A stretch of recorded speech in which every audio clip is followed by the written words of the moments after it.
I believe that I am associative with the way the game plays and the rules, but I lack in skill while playing the game, so I think overall I am cognitive. I've chosen cognitive because I know there are areas I definitely need training and practice in, especially with my set, which is my main chosen skill. I believe the practice I've been using to train my set definitely needs improving. My accuracy while setting is not as good as it should be because the ball is not in the right position for someone to spike the ball into the opposition side. I can improve by practicing with other people, especially in game situations, and ask for help to see where I can improve. I also know I am cognitive because I constantly make errors. This is because I am never in the right position when I set the ball and do not follow through my movements when I release the ball, which affects the overall power and accuracy of the ball. I believe that distributed practice works best because I am at a cognitive stage of learning in volleyball. I believe that distributed practice works because the feedback I get back helps me move further towards an associative level of learning. I believe that associative level needs more massed practice and repetition of skills. I think that I got some good feedback from classmates about my set and how and where to position the ball in the air. This should help me move towards a more associative level of learning. There were many factors that affected my skill learning. I was affected by both the environment around me and my own health. The first way that the environment affected me was that for the first few training lessons it was very cold. This impacted my learning because it took a while to warm up to be able to practice at my full potential. The second way I was affected was the competition. This was because to start off, I believe I was at a very low cognitive level, whilst the majority of the class were at a more associative level. This level of skill difference between me and the majority of the class meant that I had to learn at a faster pace to be able to keep up.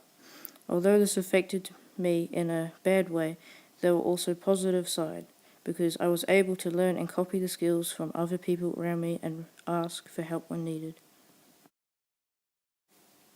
I was affected by a lot of different factors that had both positive and negative effects on me. These factors were both in the environment around me, the weather, and the competition. The environment affected me because on days it was really cold during winter and it took a while to warm up to be able to play volleyball at my maximum performance. This also affected me because I was not able to train at my maximum performance for the whole lesson.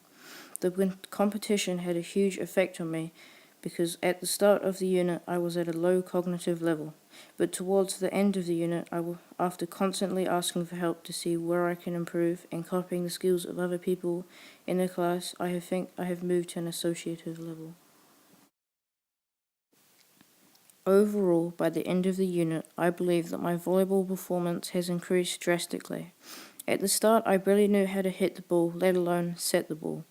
At the beginning, I was at a low cognitive level, mainly because I didn't know how to hit the ball and play the game. By the end of the unit, I believe I improved to a medium to high associative level. This is because I am now able to hit the ball back into the opposition side.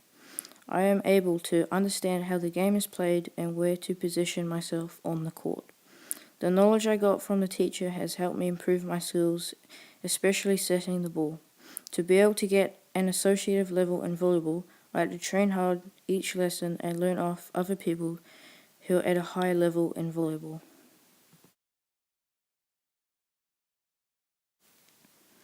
The way inertia has affected my setting skill is when the ball is moving at a fast pace as an action force into my hands, which is the reaction force, I may not have enough inertia to bounce back and launch the volleyball into the air. An advantage is that I can use my own inertia to propel the ball further and higher into the air to make it easier for the spiker to hit the ball into the opposition side. The way I can use my own inertia and force to propel the ball is to jump when setting or to move into the ball. While I set, concentric and eccentric muscle movements are used throughout my arms to force the ball into the air. The concentric muscle movements are used when my arms are bent because the muscles are contracting and therefore shortening the muscle. When my arms are straight, releasing the ball, an eccentric contraction is happening because my muscle is lengthening. A disadvantage I have because of force summation is while I set the ball and I get the timing wrong. For example, if I set it too early, I am not able to use most of my joints and movements from my legs up through to my hands. This can mean that I will possibly fail at reaching the ball to the spiker. An advantage I have is that if I get the timing right and make all the correct sequences throughout my bones and joints, I will potentially get my maximum power and performance, as well as stability and accuracy when I set the ball. The movements I make when I set the ball are part of a sequence that start at my feet. To start off with, there is a dorsiflexion in my feet that helps to propel myself into a small jump. Also, the power from the jump is greatly affected by gravity and air particles, although my arms carry on the power. There is a sequence of bones that propel the ball into the air. This sequence starts with my clavicle, then onto my humerus, which moves onto my radius and ulna, and finally into my phalanges, which have the last contact with the volleyball. Joint and muscle movements are also used in my legs, especially my knees. As I bend my knees to begin the sequence of my set, my knees are in a flexion movement. But as I straighten out my legs to jump and power the volleyball, my legs move into an extension position. These movements are all made by one of the main components in my knee, which is the ball and socket joint, which is connected by the tibia and femur. The movements in my wrist and hands are also being done by a special joint. The joint is called a saddle joint. The saddle joint allows my wrist to do 4 main movements: extension, flexion, radial deviation, and ulnar deviation. Only flexion and extension movements are used in my set. Extension is used when my wrist is bent back to propel the volleyball into the air, and then the flexion movement happens when my wrist straightens and slightly bends back down. There are also hyperextension movements in some fingers where I support the volleyball, and both extension and flexion when I release the ball. Also, there is a partial abduction and adduction in my fingers, where they are spaced out to support the ball for an accurate set.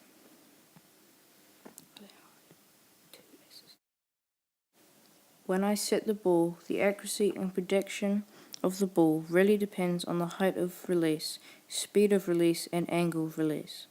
There are also many factors in the air that affects the ball's accuracy, speed, and height in the air. As I release the ball from the tips of my fingers in the set, the more speed and power I put into the ball will mean that the ball will move more freely in the air, pushing harder through resistance such as air particles and gravity. And it will also go further, which will mean it will reach a spiker. The second main point is the height of which I release the ball. The height can really affect the ball because if I release the ball too early, it will potentially not go as high or cover the same distance as if I release the ball high in the air. The third and final main point of projectile motion is the angle of release. The optimum angle of release of a volleyball set can vary depending on the position of the spiker. If the angle is too wide, the ball may go too high or vice versa, and the ball is released at a small angle. The ball could go horizontally flat or not even reach above the net.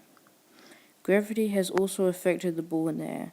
The volleyball has been affected because as the ball floats through the air, gravity pushes down the ball because of Earth's gravitational pull. This means that I need to put more power into my sets. And lastly, spin is also a factor, although it is not really needed in a set. The sequence is used up of both agonist and antagonist muscle movements.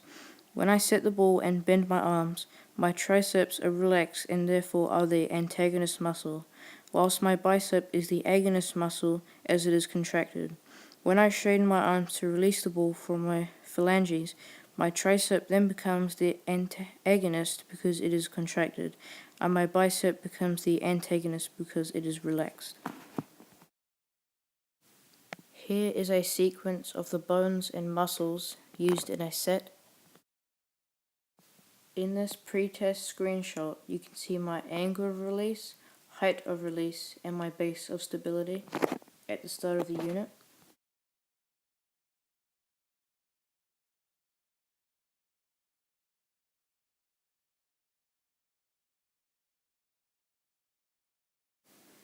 Here is my post-test diagram. Here you can see my height of release, angle of release, and base of support. I can see that compared to my pre-test diagram, the post-test diagram shows a better example of the force summation and the sequence of movements.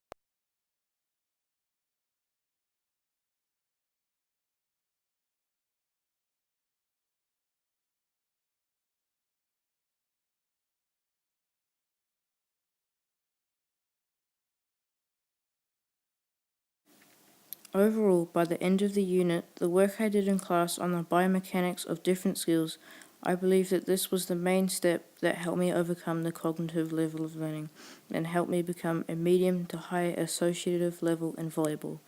At the start of the unit, I was unsure on how to set the volleyball, although after some lessons and help, I worked out the force summation steps I need to do, as well as different angles and heights of release, as well as my main base of support. I think that by looking at the pre-test videos, my sets are off in very little accuracy, as many of them are either too low or too wide from the net. But as I analyze the post-test videos, I can really see the difference this unit has made on my volleyball performance. I can see that my sets have more accuracy, power, and direction. These improvements means that I can quite clearly see that I have moved from a cognitive stage to an associative stage of learning. One of the main ways I've made myself prepared for the volleyball assessment is to give myself a main goal and have small objectives I need to reach to be able to achieve at a high level and increase my overall performance in volleyball. To start off with, I made it specific to clear to myself what I need to do to pass the assessment. This meant trying my hardest and practicing a lot in the performance standard. I secondly made sure that my main goal at the end of the assessment is achievable. I know I wouldn't be at an autonomous stage of learning at the end of the assessment, so I've aimed at an associative stage of learning. Since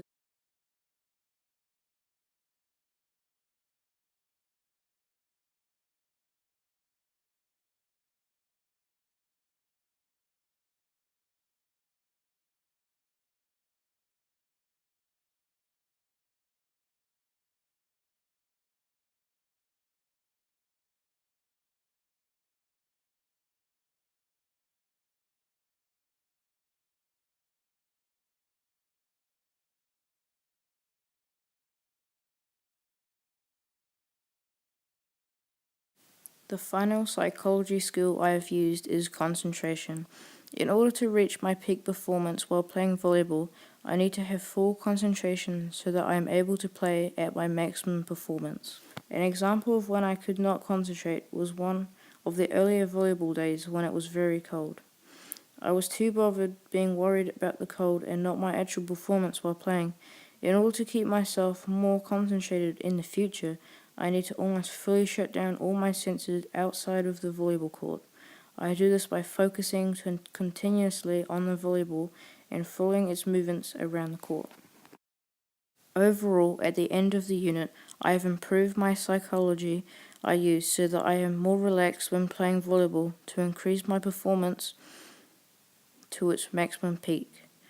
By being confident in myself, I was able to try new things, for example a set, without worrying if it looked terrible. This allowed me to practice over and over again until I was happy with this setting skill, and so that it was used effectively in a game situation.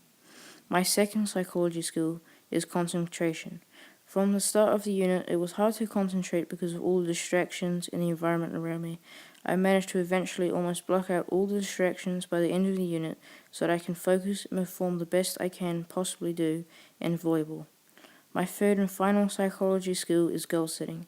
I use goal setting to give myself an objective and skill level to reach by the end of the unit, with multiple minor goals throughout the unit so that I can have a better chance at reaching my end goal and passing the assessment with hopefully a merit. Overall, all three psychological skills I used have deeply impacted the improvement of my volleyball performance. Confidence allowed me to not only worry about myself and the environment of my skills. Concentration allowed me to only concentrate on the game and improving my performance. And finally, goal setting has helped me reach my final goal of the volleyball unit.